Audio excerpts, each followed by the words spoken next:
All discoveries begin with the question why. Indeed, the urge to know why is what distinguishes us from other creatures on this planet, and, more importantly, it is the root of all knowledge.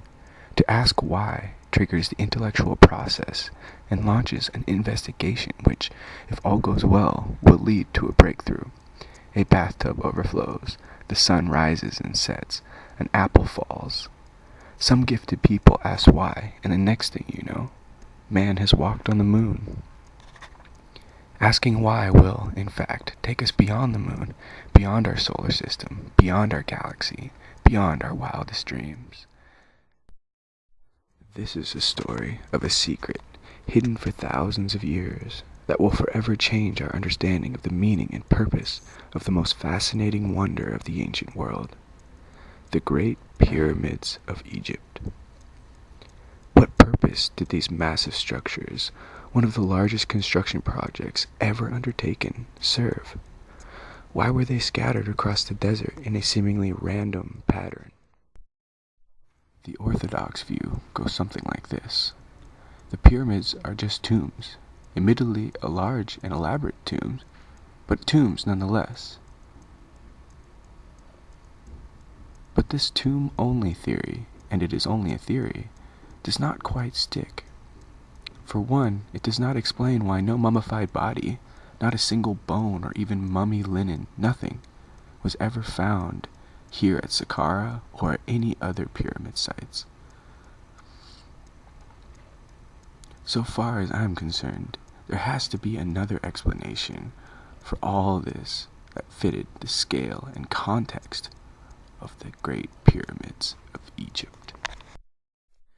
Let us fly to this sacred land, located in the sands of the Sahara Desert, on the banks of the Nile River.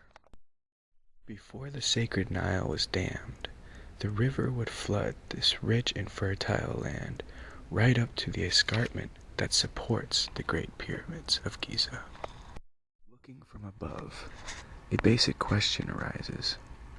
If the builders of the Great Pyramid oriented their structures perfectly, north, west, east, and south, within an arc second, and the first two are perfectly diagonally aligned to one another, why is the third slightly offset? Why would they have not aligned all three? It was certainly within their ability. There must be some reason. A man by the name of Robert Bauval began asking these same questions. His findings would shake the very foundations of Egyptology.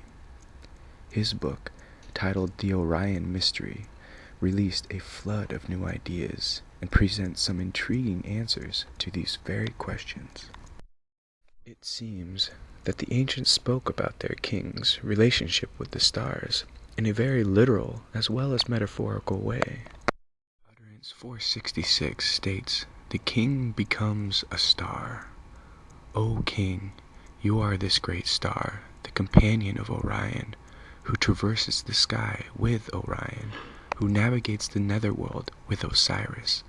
You ascend from the east of the sky, being renewed at your due season and rejuvenated at your due time. The sky has borne you with Orion." Utterance 442 states, "The dead king becomes a star.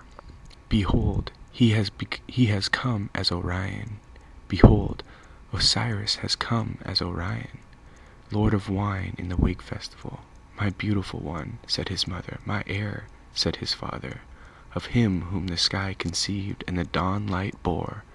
O king, the sky conceives you with Orion, the dawn light bears you with Orion. He who lives by the command of the gods, and you live. You will regularly ascend with Orion from the eastern region of the sky. You will regularly descend with Orion into the western region of the sky." One night, out stargazing, and knowing that Osiris and Orion are considered one and the same, Robert realized that one of the stars on Orion's belt is slightly offset from the other two. Charged with intrigue, Robert took a closer look, and indeed there seemed to be a correlation. But punching in the numbers for when Egyptologists tell us that the pyramids were built does not fit. Continuing further back in time, just to check it out, Robert found that a direct correlation exists precisely at 10,500 BC. Amazingly, the pyramids seem to be a direct reflection of Orion's belt, but such a correlation only happens 8,000 years before Egyptologists believe they were built. Further studies of the cycle of precession and the alignments of the star shafts that ascend out of both the king and queen's chambers shed light on this discovery and force us to consider that these pyramids may be much older than we have thought, and their builders, whoever they were, tuned their structures to the stars. This reveals that much more than tombs, the pyramids were nothing less than a replica of heaven on earth. With great astronomical precision, they were created to serve as the pharaoh's gateway to the stars. Dramatic and compelling, this new theory forces us to re-examine the ancient civilization that left behind a talisman that stands stoic, solid, demanding us to ask why.